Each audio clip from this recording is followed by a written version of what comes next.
Last hour we were looking at day 2 of the creative week. А на прошлом часу мы говорили о втором дне недели сотворения. And we just took a brief look, and we'll move a little bit more rapidly through the other days. И мы так достаточно кратко взглянули, и следующие дни мы более, скажем так, быстро уже пройдем. We spent more time on day 1 because it kind of is foundational to the rest of the days. Мы провели больше, потратили времени на первый день, потому что кажется, что он является основанием для всех остальных. And concerning the science that day 2 presents to us. И касательно науки, что нам наука говорит насчет описанного в дне 2? I think day 2 presents the stretching out of space. Как мне кажется, день 2 показывает нам растяжение пространства, то есть то, как Бог распростер космическое пространство. And I gave you a view concerning the stretching out of water mass or separating of the water masses. И также я вам представил взгляд, говорящий, что в день 2 произошло разделение водных масс. You might notice that on day 2 it doesn't say anything about continents or land or elements other than water. И обратите внимание, что в день 2 не сказано ничего о континентах, океанах, то есть ни о чем, ни о каких других элементах помимо воды не сказано. So on day 2 there's very little in terms of chemistry, you might say. И поэтому в день 2 еще у нас не так уж много всего существует в плане химических элементов. So we just have the separating of the water masses. И есть лишь отделение водных масс. Now, it's possible that at this point God spreads out material into space. И это возможно, что в этот момент Бог уже, скажем так, выбросил во Вселенную какую-то материю, какое-то вещество. The text doesn't make it clear when God created other molecules. Потому что из текста не ясно, когда Бог создал все остальные молекулы. But it may be on day 4 that God fills space, not only with the heavenly bodies, but all the material in space. Но не очень ясно, но кажется, в день 4 Бог наполнил космос различными веществами, не просто молекулами, но веществами. Because the text doesn't make it clear, I think either view is possible. И из текста не ясно, поэтому мы можем считать оба взгляда адекватными. So we looked at day 2. Let's take a quick look at day 3. И мы рассмотрели день 2, давайте быстренько рассмотрим день 3. And then we'll also touch on day 4. И далее мы кратко рассмотрим день 4. Or no, day 3 rather. День 3, да. Day 3. On day 3 we have land masses and the origin of life.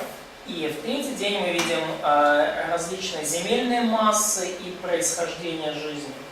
Let's read verse 9. Давайте прочитаем 9 стих. You read last, right? No, Masha. Vitaly, you want to read verse 9 and 10? Прочитай, пожалуйста, 9-10 стих. Да соберутся вместе воды под небом, и появится суша, произнес Бог. И стало так. Бог назвал сушу землей, а собрание вод назвал морями, и Бог увидел, что это хорошо. Okay, notice we have the same pattern that we've seen in the first 2 creative days. И вы видите, что мы видим тот же образец, как в предыдущих 2 днях сотворения. We have the statement concerning revelation, when it says God said. У нас есть утверждение касательно откровения, и сказал Бог. And then we have the articulation of what God said, that the waters below the heavens be gathered, etc. И далее у нас есть прямая речь Бога, что именно Бог сказал, да соберется вода, которая под небом в одно место, и да явится суша. And in verse 9 we have the fulfillment. It was so. И в 9 стихе мы видим исполнение, воплощение этого, и стало так. And again we have God naming the dry land. He calls it earth. И опять же мы видим, как Бог называет сушу землею, and he calls the earth seas. So we have another example of God putting things in different а categories. собрание вод назвал морями. И мы снова видим, как Бог распределяет различные объекты по категориям. And then we have the divine evaluation. И далее мы видим божественную оценку. It was good. Это было хорошо. So in verses 9 and 10, we have the creation of land masses. Итак, в 9-10 стихах мы видим сотворение земельных масс. Now, it's not clear if there are many continents or just one. И из текста не очевидно, было ли много континентов или был только один. And it's also not clear whether those land masses come from below the waters now to the surface. И также не очевидно, поднялись ли эти или эти земельные массы из глубин вод на поверхность. But it seems more likely that God just simply creates the land masses and distinguishes them from the waters. Но более очевидным кажется факт, что просто Бог создал эти земельные массы своим словом из ничего и отделил их от воды. Now, some creationists see that probably there was just one continent in the original creation.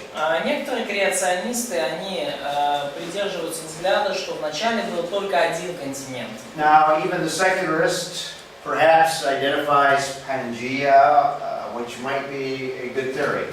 И даже светские ученые, они иногда рассматривают как один большой континент Пангея, что вполне возможно неплохая теория. By looking at the shape of present-day continents, Глядя на очертания современных континентов, it's possible that Africa could have been joined to North America and South America because of the way they shape. вполне возможно, что Африка и Северная и Южная Америка, они были находились And рядом из-за формы. Perhaps Europe and America joined in this way. Ну и, возможно, Европа и Америка соединялись где-то вот подобным образом. Just a theory. We don't know what the land masses looked like. It doesn't tell us in the И это first теория, chapter. и мы точно все равно не знаем, как выглядели вот эти земельные массы. Now we do know later on, probably as a result of the Genesis flood. I'm going to talk about that. Но мы знаем, что, скорее всего, в результате потопа, я об этом позже скажу, It appears that there was a divide here, кажется, что произошло разделение вот здесь, such as the continents separated, probably after the Genesis flood. и континенты разделились. А, скорее всего, это случилось после потопа. Such that we have the continents that we can see today. Ну вот, и теперь мы видим континенты, ну, вот так, как мы их видим сейчас. So the separation of the continents would have been like tectonic sprint rather than tectonic drift, continental drift.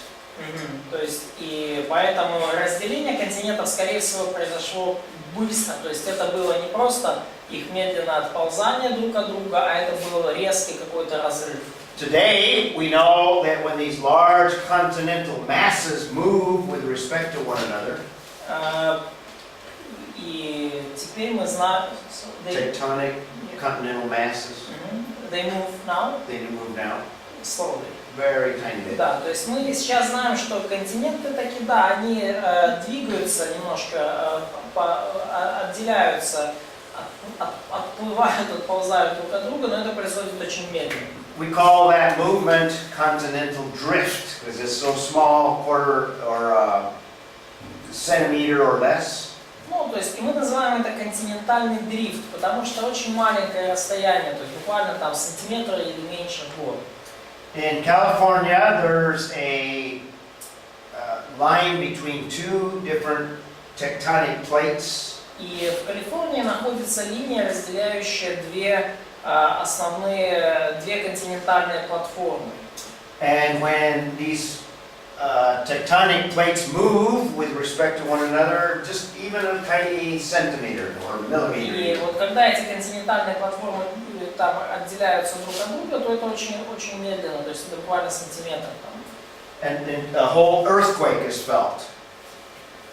Но ощущается это как целое землетрясение. So after the Genesis flood, we probably had a massive shifting of all of the continents on the earth. И после Ноева потопа мы, похоже, имело место массовое отделение континентов друг от друга и разделение их. We'll talk more about that when we talk about the Genesis flood. Мы поговорим об этом больше, говоря о потопе. But also, Oksana, do you want to read verse 11? Но также, Оксана, прочитай, пожалуйста, 11 стих. І сказав Бог, нехай земля родить траву, і рину, що насіння вона розсіває, дерево овочеве, що за родом своїм плід приносить, що Okay. насіння йому на землі. Okay, there's three categories listed in verse 11. Итак, мы видим три категории в стихе 11. And let's take a look at the terms that are used in those three categories. Давайте рассмотрим термины, используемые для обозначения этих категорий. Now, there's two ways of taking the categories. Есть два пути, два способа, как вы можете рассматривать эти категории. It's possible that we have three broad categories of vegetation. И возможно, что у нас здесь описано три широких категории, три широких вида растений. Or it's possible that the first one is vegetation in general, in other words, all of vegetation. Но также возможно, что первый термин – это просто зелень или растительность в целом. And we have the word dasheh in the Hebrew text. И у нас вот в еврейском тексте есть слово «деше». And that may be a broad general category including all plant life. И это может быть как общий термин, обозначающий всякую растительную жизнь. Ну, у нас это зелень. It's not clear, but I prefer that viewpoint. Но это не настолько здесь очевидно, но я предпочитаю все-таки этот взгляд. And then the next two are smaller categories of this overall plant life vegetation category. И следующие две категории это уже подвиды вот этих подвиды этой растительности. And the next one is herbage or small plant life in general. И следующее это травянистая растительность, трава, то есть небольшая растительность. The Hebrew word etzeb. Вот такое еврейское слово. And then the second category, which would include lots of other categories. А следующая категория это уже там туда много других категорий входит, но это уже более крупные фруктовые In деревья. Hebrew text we have the Hebrew word etz. И вот таким еврейским словом And обозначается это that еврейское. describes fruit trees or trees with seeds within them. И это обозначает плодовые деревья, содержащие плод, в котором семя его. А в украинском написано овощные деревья. Это не совсем правильно. In Ukrainian translation, it's vegetable trees. It's probably not. This one here, Yeah. the third one. Насіння дерева овочеве. It's definitely fruit trees that have seeds. Ну, возможно, чисто языковая там, то есть Имеется в виду плодоносное. fruit, английское слово, да, то есть это как и фрукт и плод. То есть поэтому плодовое дерево, которое приносит плод, содержащий семя в самом плоде. It would include all of the trees that bear fruit. То есть включаются все деревья, приносящие плод. And this category would be the broad category of all the other plant life that does not produce fruit. Ну и это включает другая широкая категория, все растения, которые не приносят плода. Within these two categories, you'd have all of the individual species of plants. И внутри этих категорий уже есть все конкретные индивидуальные виды растений. And the text says that within these categories are the kinds. Did you notice that? И текст говорит, что внутри вот этих категорий есть разные виды. So there are many fruit trees that have a variety of different kinds, is what the text says. Разные роды. Дерево плодовитое, приносящее по роду своему плод. То есть речь именно о разных родах растений. Сейчас посмотрю современный. So the text in day 3 doesn't give the specific kinds, it gives these broad categories. Да, то есть различные виды деревьев на земле. То есть текст здесь не говорит нам о конкретных видах деревьев. that word for kinds is a very important word. We'll take a look at that in a moment. Но вот это слово, которое говорит о различных видах деревьев на земле, оно очень важно. Мы просмотрим его позже. But an interesting thing to note that goes against evolutionary thinking. Но интересно здесь отметить, что это опять же идет вразрез с эволюционным мышлением. Where does life begin according to the evolutionist? Где началась жизнь, согласно эволюционистам? In the water or in the oceans. В океане, да. But Genesis 1 tells us God produces plant life on land. Но Бытие говорит, что Бог начал растительную жизнь на земле, Not in the oceans. не в океане. Another thing that contradicts the evolutionary thinking is that we Другая have вещь, которая противоречит эволюционному мышлению, vegetation before the sun. то, что мы видим, растительность появилась еще до Солнца. According to the evolutionist, you have to have the sun millions and millions of years before you can have life. Согласно эволюционистам, нужно, чтобы Солнце существовало миллионы и миллионы лет до того, как появилась жизнь. But the Bible goes against all evolutionary thinking. Но Библия идет наперекор всякому эволюционному мышлению. So you have plant life or vegetation before the sun. И мы видим растительную жизнь и растения еще до появления Солнца. Which argues for a relatively young earth.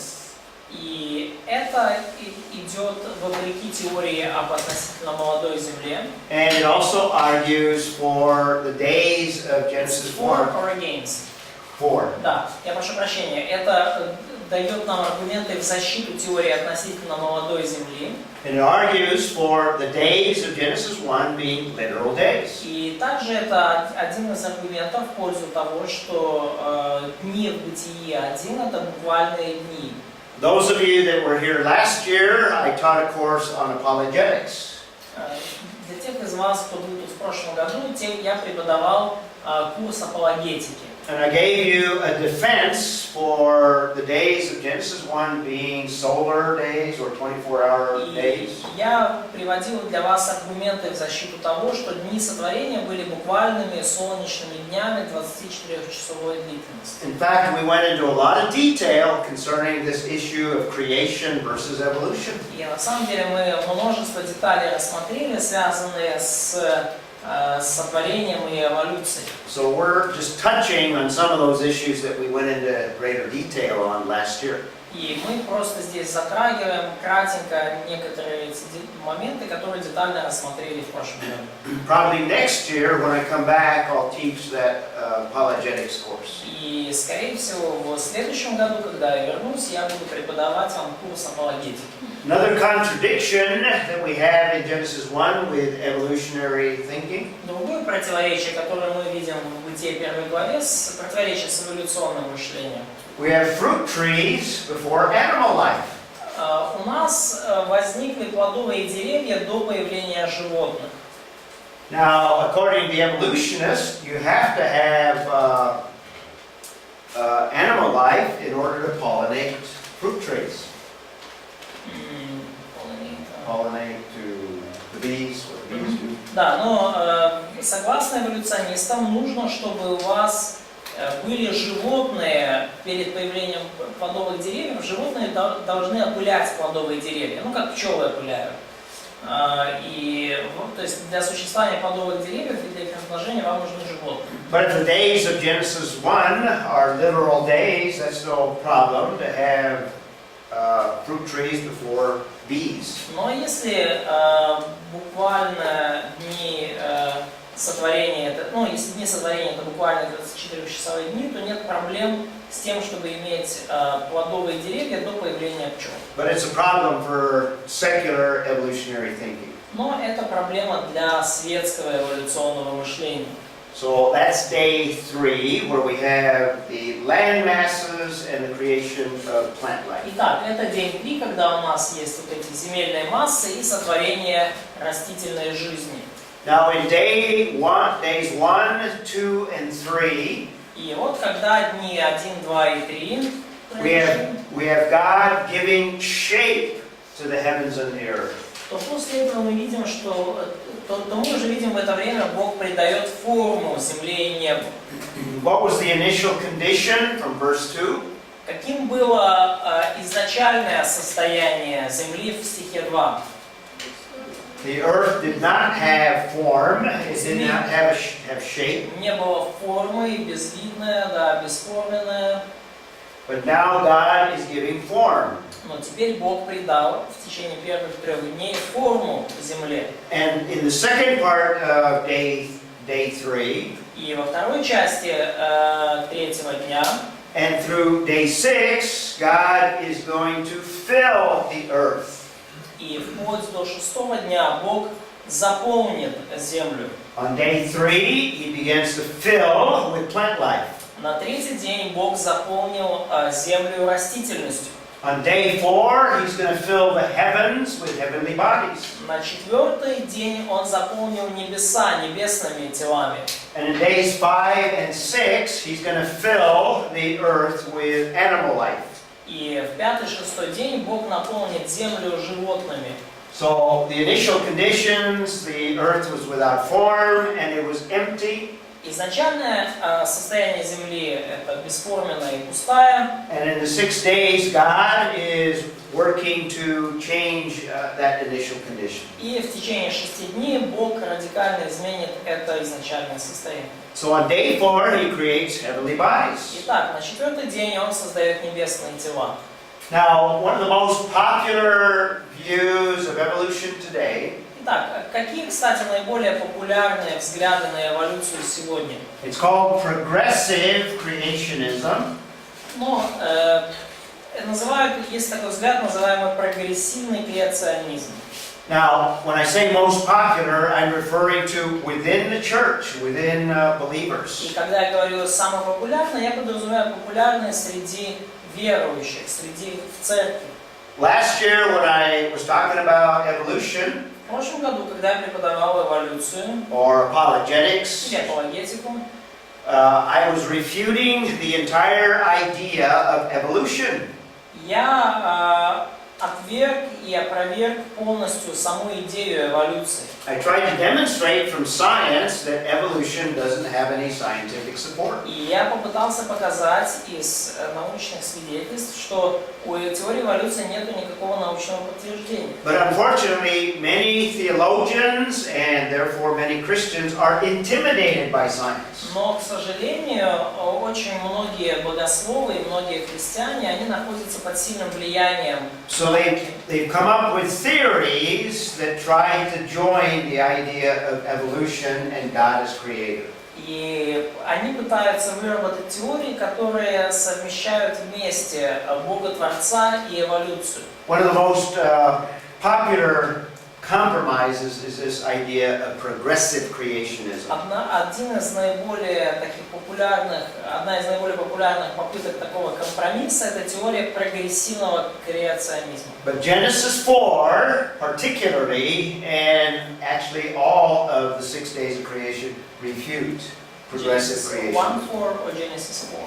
Particularly day 4, but the whole creation account. Да, ну и день 4, описание дня 4 в Бытие 1 и в целом глава Бытие 1, они опровергают вот эту идею прогрессирующего креационизма. And we also continue to see that the priority is God working, God creating. We continue to see that throughout the days. И Prioritizes God's work.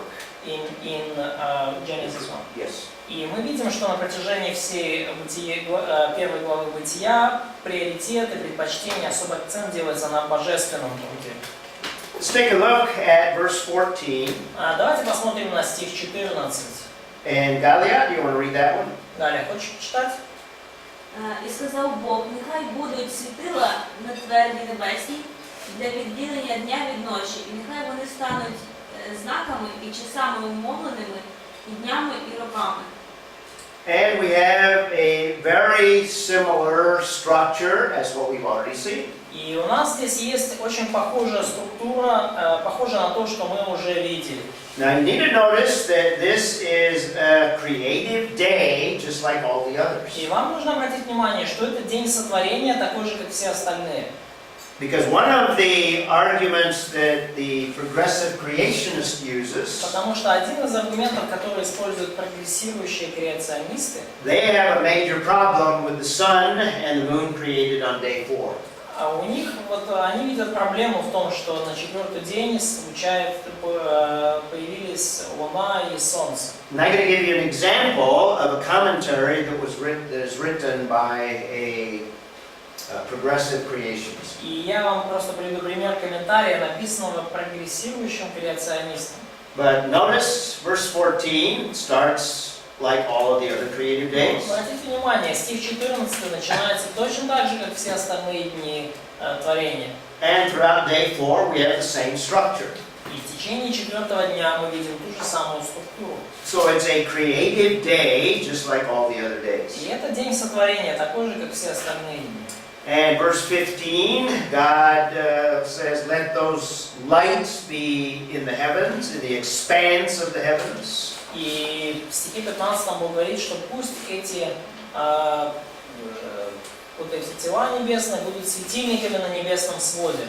That's in the rakia, that's the Hebrew word. In other words, that thinned out space. Ну, то есть вот на ракия, то есть на тверди, да, вот в этом космическом пространстве. Да будут светила на тверди небесной. And then verse 16, we have the fulfillment. God made the two great lights. И вот в 16 стихе мы видим исполнение. Создал Бог два светила великих.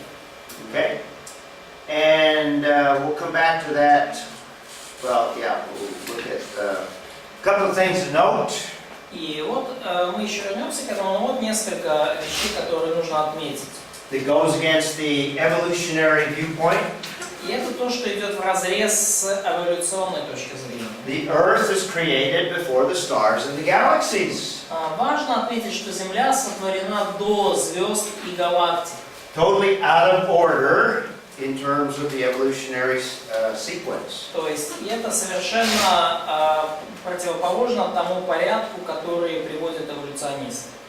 And, like I said, the major problem with that the evolutionist has is that the heavenly bodies are created on day 4.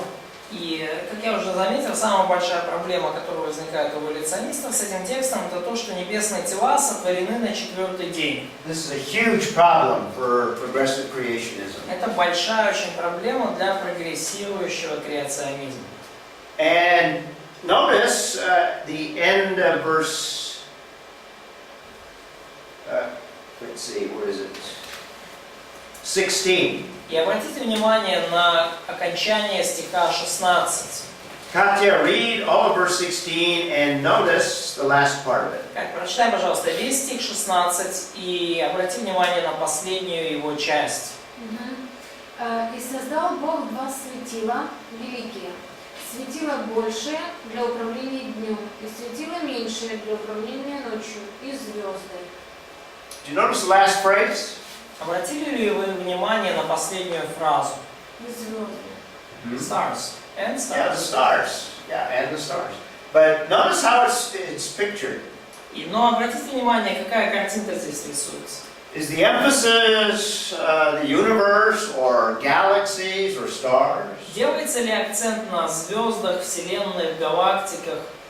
Not at all. In fact, it's almost, oh, by the way, he made the stars also. Вообще нет никакого акцента на них. Это как, да, кстати, он еще и звезды сотворил.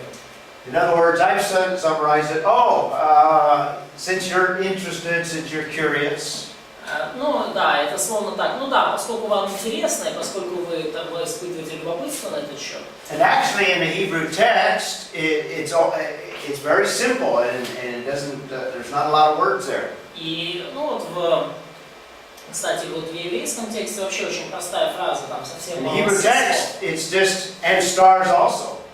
Просто сказано, и также звезды. So it doesn't elaborate on all of the galaxies and all of the immense depth of the universe. То есть здесь совершенно не прорабатывается вопрос вот всех этих галактик, вот всех этих глубин Вселенной. It's almost like a side comment or a side light. Ну, Stars это also. практически как такой комментарий, сноска. Ну, то есть, ну, просто добавок такой, да, кстати. Or in other words, it's almost like God is saying, it's easy for me to make the stars, no problem, easy. Ну, то есть, иными словами, Бог сам говорит, ну, для меня так на самом деле просто эти звезды сотворить. So it's kind of an afterthought, or it's not the focus of the То passage. есть это не отрывок на этом фокусируется, это уже мысль, которая пришла после того, как сказано главное. I said when we were talking about verse 2, the focus is the creation with respect to the earth. И я уже сказал, говоря о втором стихе, что фокус всей главы именно на сотворении, и не конкретно на сотворении Земли. And the sun and the moon are important parts of the function of the earth. И Солнце и Луна очень важны для существования Земли. And the New Testament confirms what Genesis 1 tells us. И Новый Завет подтверждает то, о чем говорит нам Бытие 1 глава. Notice what Paul says in 1 Corinthians 15:41. Обратите внимание, что Павел говорит в 1 Коринфянам Let me 15:41. read the verse. Иная слава солнца, иная слава луны, иная звезд. И звезда от звезды разнится в славе.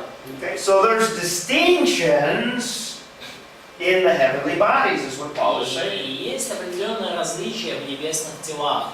And we know that the moon is not a source of light, it is a reflection of light. И мы знаем, что Луна не является источником света, она лишь отражение света. So it's has a different glory, a different illumination. Поэтому у нее другая слава, от нее исходит другое сияние.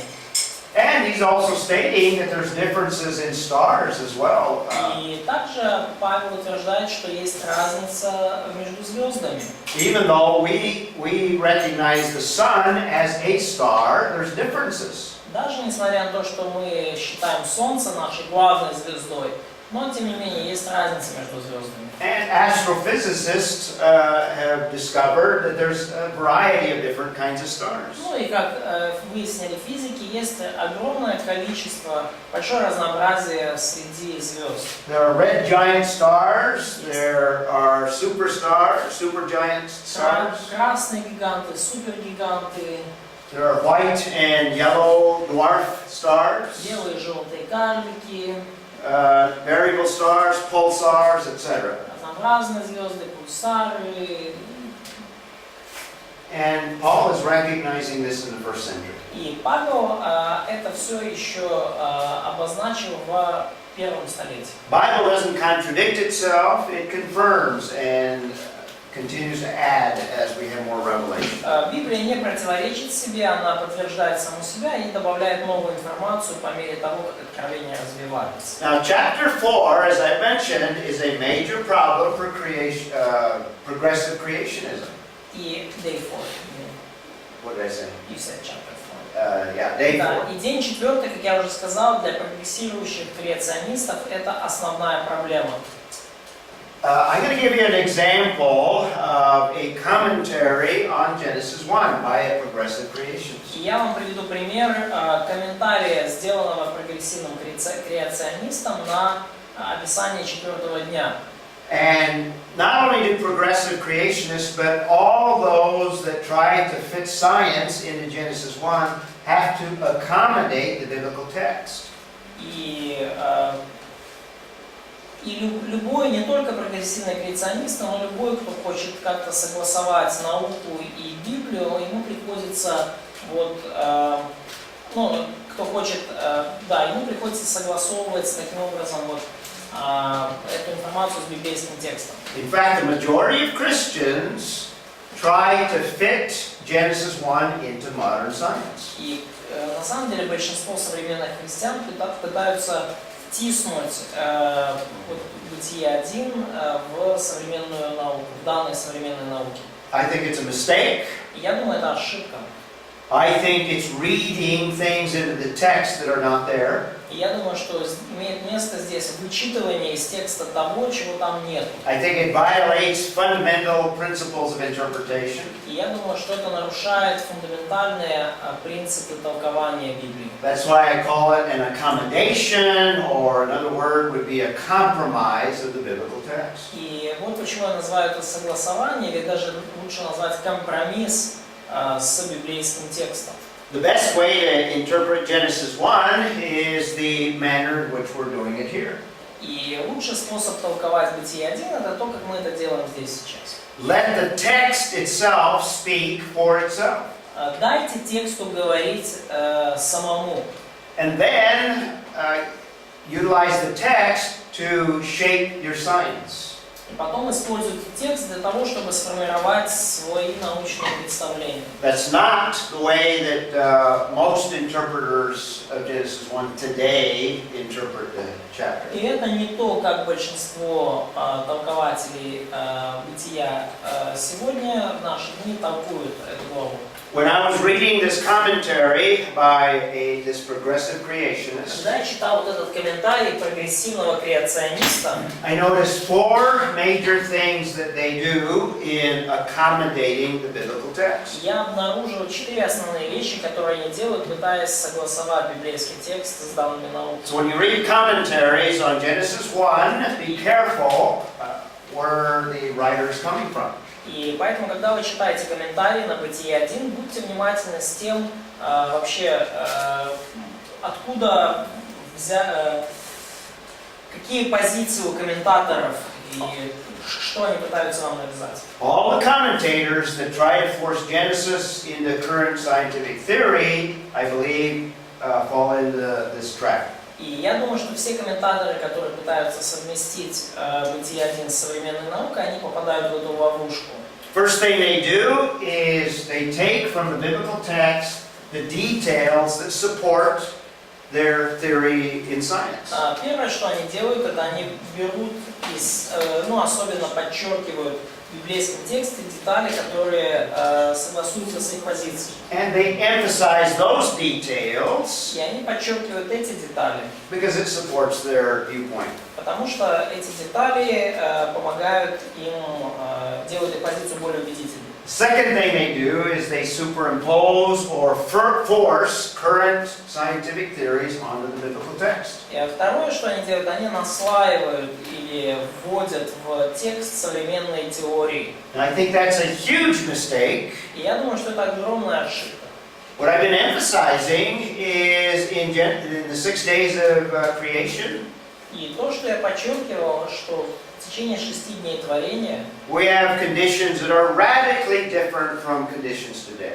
мы видим условия, совершенно отличающиеся от сегодняшних условий. So the theories that we might have today concerning the creation would not apply to the original creation. И теории, которые у нас есть сейчас относительно существующего уже творения, они могут не относиться, и, скорее всего, не относятся к тому изначальному творению. So to force current theories on the biblical text is a huge mistake. И поэтому наслоение вот этих теорий современных на текст очень большая ошибка, на мой взгляд. Because once you do that, now you have to reinterpret the biblical text. Потому что как только вы это сделали, теперь вам приходится переистолковывать текст. Because the text doesn't fit any current theories. Потому что текст не совпадает ни с одной из существующих теорий. The fourth thing that these commentaries do is they ignore the parts of the text that go against their scientific theory. И что еще делают эти комментаторы? Они игнорируют те детали в тексте, которые не поддерживают их взгляды. Let me give you an example from day 4 of this commentary that I just told you about. И давайте я вам приведу пример, вот комментарий на события дня 4, то, о чем я вам говорил только что. One of probably the most well-known and prominent, he's a physicist. Один из наиболее известных и выдающихся физиков, In fact, he's an astrophysicist. астрофизиков, His name is Hugh Ross. его имя Хадж или Хью Росс. He's got a website and he's written a few books. У него есть свой сайт, и он написал несколько книг. He's written a commentary on the book of Genesis. Он написал комментарий на книгу Бытие. And I've read that commentary and I don't recommend it. И я читал эти комментарии, я их вам не рекомендую. He does those 4 things that I talked about in that last У slide. него есть вот все 4 момента, о которых я говорил на прошлом слайде. He has a problem with the sun and moon being created on day 4. Он считает проблематичным то, что Солнце и Луна были сотворены на 4-й день. And by the way, let me give you a brief explanation concerning what progressive creationism is. И, кстати, давайте я вам дам краткое объяснение того, что такое вообще прогрессирующий креационизм. Progressive creationism is the idea that God created progressively over long ages. Прогрессирующий креационизм – это идея, что Бог создавал мир последовательно, прогрессивно на протяжении многих веков.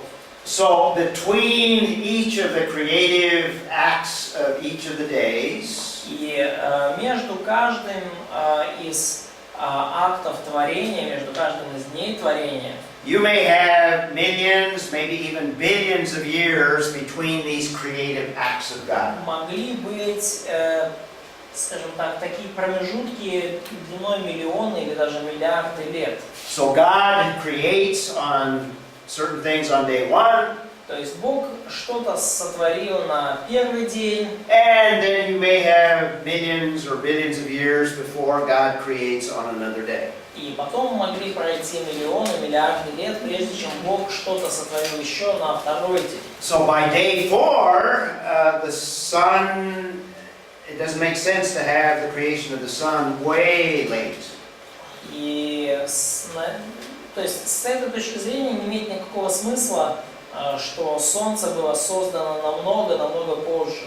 Especially before plant life, which is created on day 3, and then you have long period of time now the sun. И особенно если на третий день была создана растительная жизнь, и теперь у вас, получается, есть какой-то длинный промежуток между появлением растительной жизни и появлением Солнца. So this is how he tries to force the biblical text into his theory, into the progressive И вот таким образом пытается наслоить современную науку с библейским текстом, вот такой комментатор.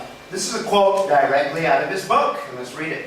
И это цитата напрямую из его книги. Давайте прочитаем.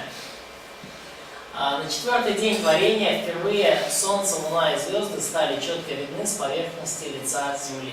You see what he's saying? Вы видите, что он говорит? He's saying that the sun and the moon are not created on day 4. Он говорит, что Солнце, Луна и звезды не были сотворены в день 4. In fact, in another part of the same chapter, same area, Ну, сам вообще-то он in the same context that he's describing what he says here, и, кстати, в том же контексте той же главы и примерно в том же месте, что он пишет вот это, he says that the sun and the moon, along with the stars, would have been created on day 1. он говорит, что Солнце и Луна вместе с все остальные вот небесные творения были созданы в первый день. Because to have it created on day 4, millions and million years later, doesn't fit the theory, the scientific theory. Потому что идея того, что Солнце и Луна были сотворены позже, там, через миллионы лет, не вписывается в эту теорию. So the heavenly bodies are created on day 1, but on day 4, what happens? То есть с их точки зрения небесные тела были сотворены в первый день, а что случилось в 4-й день? So on day 4, the atmosphere of the earth is clear, and now you can see the sun. Но в день 4 атмосфера Земли наконец-то очистилась, и теперь вы уже можете видеть Солнце. You can see the stars, И можете видеть звезды.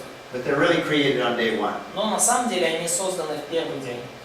His theory forces him to rearrange and reinterpret the То text. есть вот эта теория заставляет его скажем так, пересматривать и переинтерпретировать текст. And when he interprets verses 16, he has to view verse 16 as a parenthetical statement. In other words, it's not telling us more about creation, it's more kind of parentheses. Or, И то, что он утверждает, согласно стиха 16, он говорит, что это не буквально, so he's not interpret it literally. No. So he said, то есть он говорит, что это такое более, как образное, не буквальное.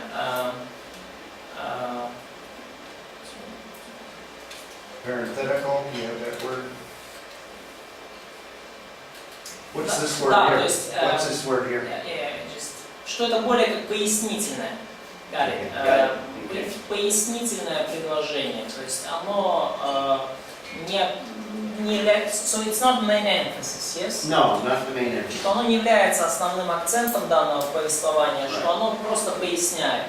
And verse 17, he says it echoes the wording of day 1. И говоря о стихе 17, он говорит, что стих 17 перекликается со словами из дня 1. The whole point I'm making here, he has to reinterpret the text to fit the scientific theory that he imposes. Что я пытаюсь вам здесь показать? Что этот ученый пытается перетолковать текст, чтобы текст вписывался в теорию предлагаемую. So this comes right out of his commentary on Genesis 1. То есть вот что происходит в его комментариях на Бытие 1. But notice the details, the exegetical details of the text. Но обратите внимание на экзегетические детали текста. I've already said that verse 14 fits the same pattern as all the other created days. И я уже сказал, что стих verse 14. Verse 14. Я уже сказал, что стих 14 вписывается во все такой базовый образец, шаблон для описания всех остальных дней сотворения. We have what may be described as the divine fiat, which includes God speaking. И у нас есть божественный декрет здесь, который включает то, что Бог сказал. And we have the words that God speaks, that we can call that the divine fiat, just like all the other days. У нас есть прямая речь Бога, то, что именно Бог сказал, как во всех остальных днях. And in verse 15, just like the other days, we have the immediacy of fulfillment, not after long И в ages. стихе 15 мы опять же видим немедленное исполнение, не исполнение после миллионов лет или какого-то длинного промежутка. And verse 16, which he tends to de-emphasize, И в стихе 16, который он пытается, скажем так, вывести за, поместить в скобки и не делать на нем акцент. he de-emphasizes it because it goes against the theory, his theory. Он пытается этот стих, его значение преуменьшить, потому что этот стих идет вразрез с его теорией. We have creation terms that are synonymous with bara, creative term. То есть мы видим определенные периоды, so periods, terms like words. Words, yeah. Да, мы видим вот термины сотворения, да, то есть такие же термины, как мы видели раньше, там, бара и так далее. Notice in verse 16, it says God made. That's a creative word. И вот, то есть слова, обозначающие, что же именно Бог создал. В 16 стихе вот есть слова эти. «И создал Бог». So in verse 16, he uses the word asa, which is a synonym for bara. То есть в 16 стихе используется слово «аса», синоним слова «бара». That's why he has to make it parenthetical, because it goes against his theory. Вот почему вот этот астроном делает стих 16, он его рассматривает как такой побочный, как стих в скобках, потому что этот стих идет вразрез с его теорией. God is creating on day 4, just like he's creating on all the other И days. Бог творил в день 16 точно так же, как Он творил во все остальные дни.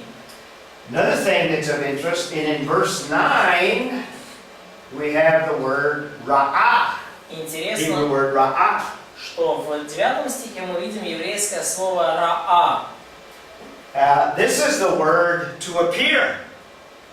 Let the water under the sky be gathered. No, let's see, what is it, verse, what is it, 9? Gathered into place. and And let the dry Ага, land да. appear. Да, и да явится суша. Вот это слово для явится, вот это слово ра. Ra'ah. Ага, раа, явится. Мгм. So, if Moses intended for us to be able to see the stars and the sun and them appear, he could have used Ra'ah. И если бы Моисей хотел написать, что там звезды, солнце и луна существовали до этого и потом просто явились пред нами, тогда бы он использовал это слово «раа». Because he already used Ra'ah in verse 9. Потому что он уже использовал это слово «раа» в 9 стихе.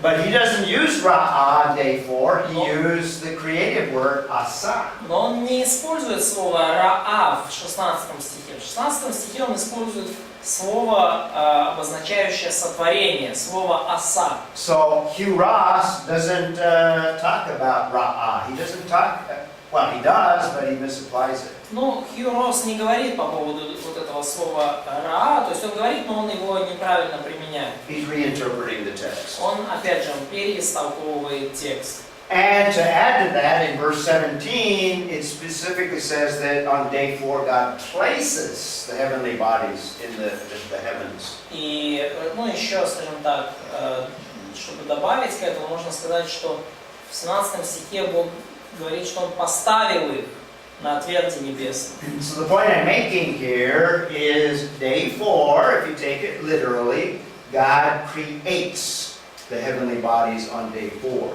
И в 4-й день мы видим, если мы буквально толкуем, что Бог сотворил небесные тела. В 4-й день. Which is totally out of the sequence of progressive creationism and evolutionism in general. Это расходится с той последовательностью, которую дают прогрессирующие креационисты и эволюционисты в целом. So that's why I say specifically on day 4 it refutes progressive creationism. И я именно поэтому говорю конкретно так о дне 4, потому что он опровергает теорию прогрессирующего. And like all the other days, it prioritizes God's creative work.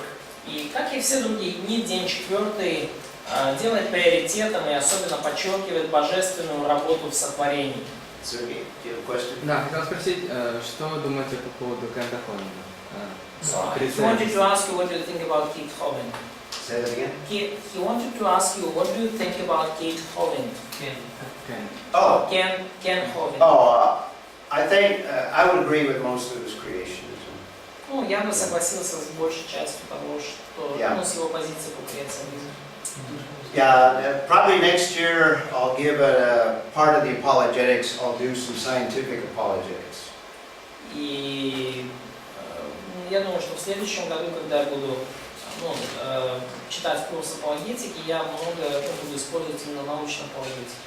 Yeah, I did that last year for the students. Я в прошлом году это делал для студентов. Good question. Хорошо вопрос. That's okay. Day 5. It's a little early, but let's go ahead and take a break, and then we'll make up some time the next hour. Ну, может быть, немножко рано, но давайте сделаем сейчас перерыв, и тогда уже перейдем, чуть больше поработаем на следующем часу.